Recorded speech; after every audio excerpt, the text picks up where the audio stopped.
I don't know if you'll believe me or not, but I have tried to film this video. I think this is the 5th or 6th time because of technical difficulties every single time. So, let's hope that this time we have luck with us. Hey guys, and welcome back to my channel. My name is Farah. If you're new here, welcome.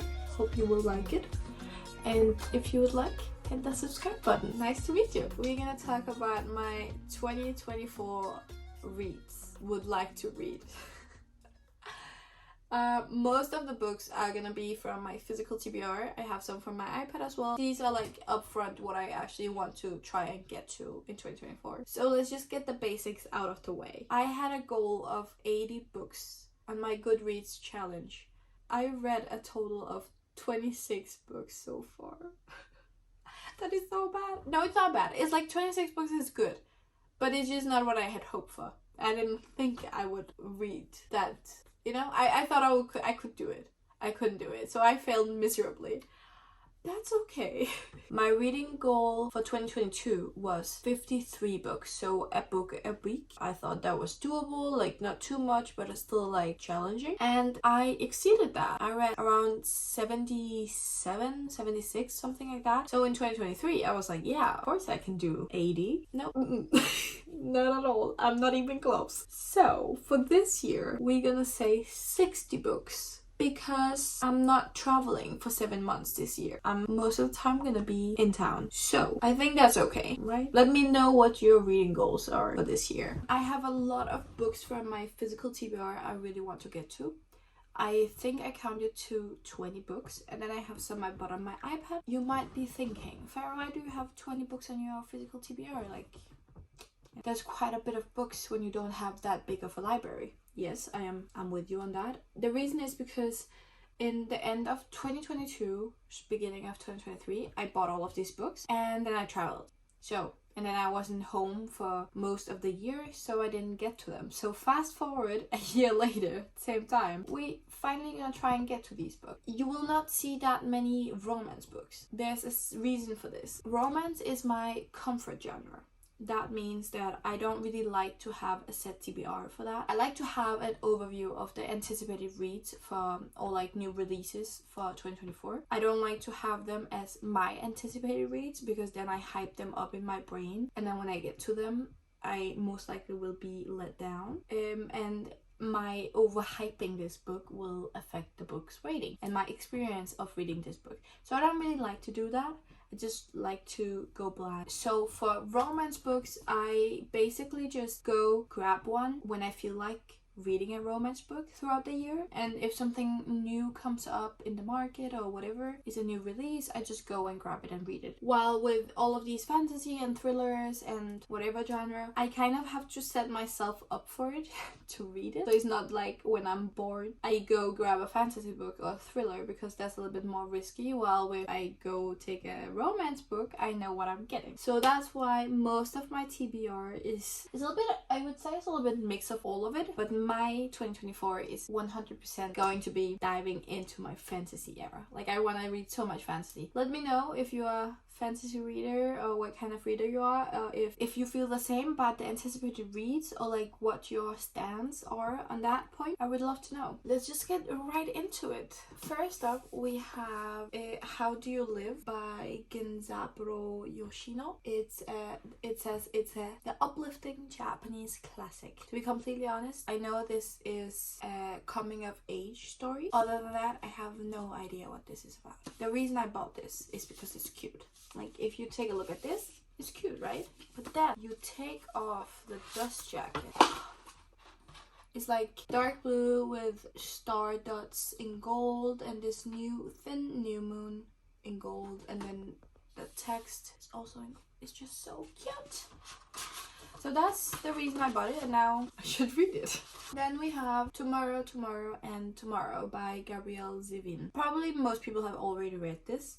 Again, I bought this one because it's pretty. That's the first thing. Second thing, everybody raves about it. Even though it's not their preferred genre, everybody I know who have read this have liked it. So I want to give it a go. Yeah. Then we have One of Us is Lying by Karen M. McManus. I hope I'm saying that correctly, because I, for the life of me, cannot pronounce things especially not names. Like, I'm so sorry. I don't know if this is a standalone book or if it's a series. I don't really remember. But one of my friends read it and she said it was good, so I want to read it. I've had it for a while now and like the edges are sprayed red. Then we have Sorcery of Thrones by Margaret Rogerson. I don't know. Sorry. This I'm so excited for because it's a standalone fantasy book. I'm pretty sure it was supposed to be a standalone, so I hope it's still a standalone, but I'm really excited to read this because I've heard really good things about it.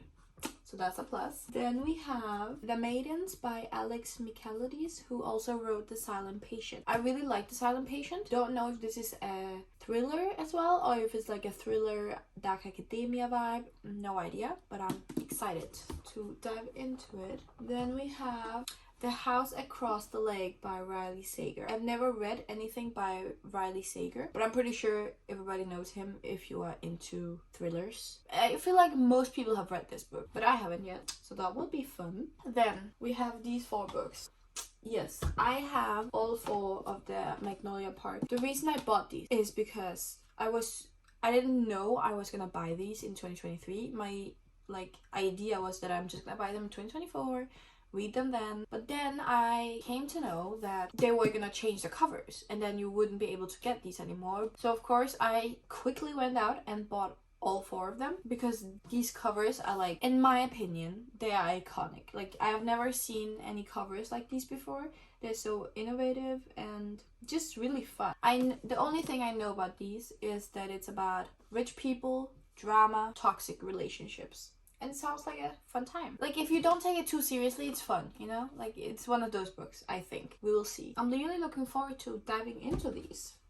If you are wondering what I'm drinking, I am drinking green jasmine tea in this cute blue Mount Fuji mug. So, next up, okay, this is also not gonna be a surprise. The Agatar series, A Court of Thrones and Roses by Sarah J. Maas. I really want to dive into the fantasy world, and I really want to read more I haven't read anything by her yet. I really want to dive into Sarah J. Maas's universe because everybody talks about it. So I just want to dive right in and start reading because I've heard you should start with this one. Then we have Happy Place by Emily Henry. I read Beach Read by Emily Henry and it was okay. It's quite a long time since I read it, but I remember it being okay, not like anything that special. But now I'm hearing so many people raving about this book, so I want to give it a try. Then we have this brick of a book that's called In En Gren, which is translated to Another Branch by Jasper Wong Song. I don't know if you can find it translated because I'm pretty sure this is the original language, which is Danish. So I don't know if it's translated yet or not, or if it's ever going to be translated. I got this as a birthday gift from my brother and I haven't read it yet because it's so big and intimidating, so I haven't really started, but I really want to get to it this year. Then we have these 2 books, City of Bones and City of Ashes. These are the first 2 books in the Mortal Instruments series by Cassandra Clare. The Immortal Instruments, I'm pretty sure, is the first series in the Shadowhunters universe. I hear so much good things about it. I have these 2 books and as you can see, these are the old covers. I bought these when I was younger, before the movies came out. Then I saw the movie and it was okay, but I wasn't really a fan, and then I stopped reading. Like, I didn't continue reading the series. But now everybody's raving about her and her series, like Cassandra Clare. So I really want to dive in and just read the whole Shadowhunters universe. I think there's so many books in this universe. So if you want to join me and dive into some Cassandra Clare, if you haven't already. I know that she's come out with a book this year that's in another universe than the Shadowhunters universe, and it's the first book in that universe. So you would, if you want to, not read around 20 books, I think. In the Shadowhunters universe, you can just read that one and then you are with from the beginning. But then of course you have to wait every year, but that's your problem.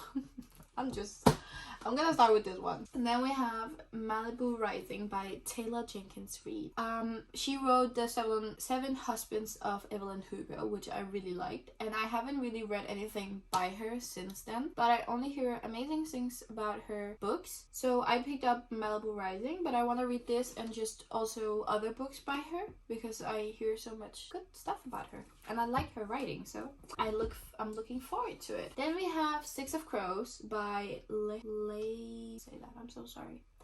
It's a duology, and you can see I've already started reading this, and then I stopped because of two things. One, I wasn't really in a fantasy mood at the time. I know there's a trilogy that you should read before this, or like I got to know that you should read it before this because they're like somehow interconnected. They're in the same universe or something like that. So I stopped reading this, but then when I started looking into the trilogy, it didn't really have that many good reviews. It was very like 50-50 if people liked it or not. So I was like, you know what?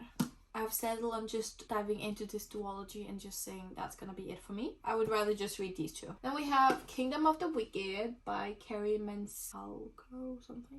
I'm so sorry, but I don't know much about this book. I just know that it's something about the underworld or something. Somebody's sister is going missing. She needs to find her other. I don't know, but I want to read it, and I don't know if there's 3 books in this series or if it's a duology. I have no idea, but I want to dive in. Then we have The Cruel Prince by Holly Black. This one I also really want to read. I know this is a trilogy. Started this at some point, but I couldn't get into it because I hadn't really read. I still haven't read that many fantasy books that I have never seen a show of. So I have never read. It's like in this one, it's a lot of world building and a lot of politics, and I haven't really read any of that before. So it was a little bit hard for me to get into. So I put it down.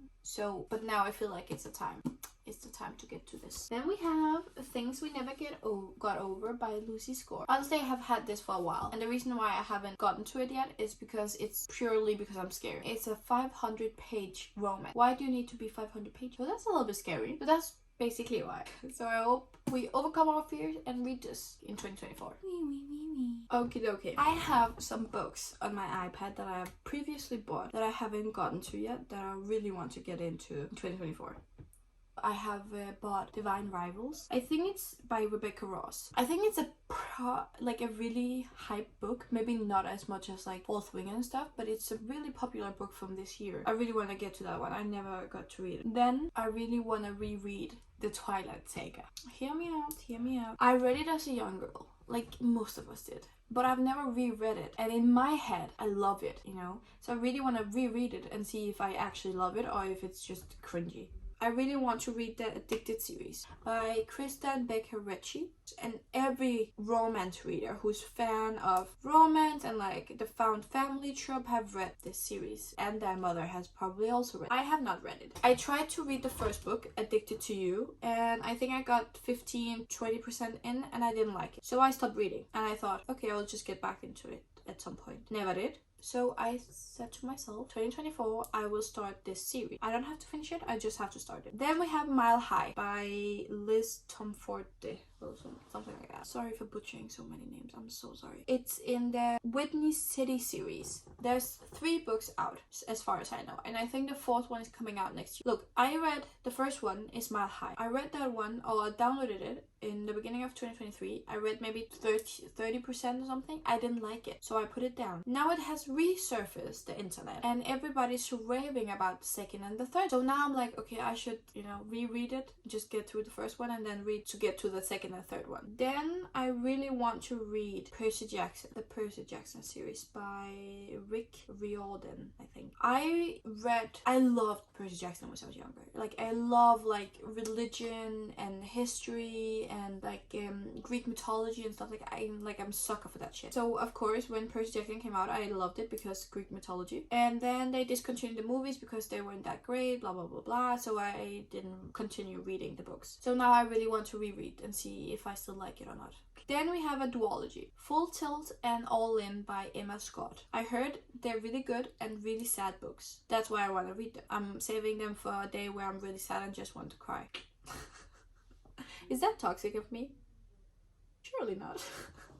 We have Outrageous Voice by Mia Sheridan. Look, a lot of people on the booktube, Romance Girly, have read this book and absolutely love it. And I'm intimidated by this book. Why? I don't know. But maybe it's because like the way people describe it and the cover of it is like, it looks really childish and cringy. So I've been afraid of reading it. But I really want to read it because it's everybody's favorite book. So I'm like, I really should read it. But I'm kind of like afraid of reading it. Please let me know what you think if you have read it. Like, just give me the last push. Then we have the Inheritance Game trilogy. Look, everybody has read this. I have read the first book. I started the second book, and then I was on a road trip and never finished the series. and forgot all about it. So I really want to finish this series. I also really want to read A Good Girl's Guide to Murder because I heard it's a really good trilogy to read to get into like thrillers, mystery, all of that. Like I heard it's a good series. Then we have 2 Mafia series I have already bought. One is by A. Zavarli, I would like to say. I don't know what it's about. I know it's a mafia, and the books are so short, so I think this is just a binge read. Then we have the second series, which is by Neva Altaji. So sorry if I butchered that. No idea what this is about, like no clue. And that is the end of this list. If you have any recommendations, or if you've read anything in this realm of genres that I haven't mentioned that you've read and you feel like I should read, please comment down below. Or if you have a completely new genre you think I will enjoy or I should dive into, please also let me know. Thanks for sticking around to the end of the video. I appreciate it a lot. See you next time. Bye bye.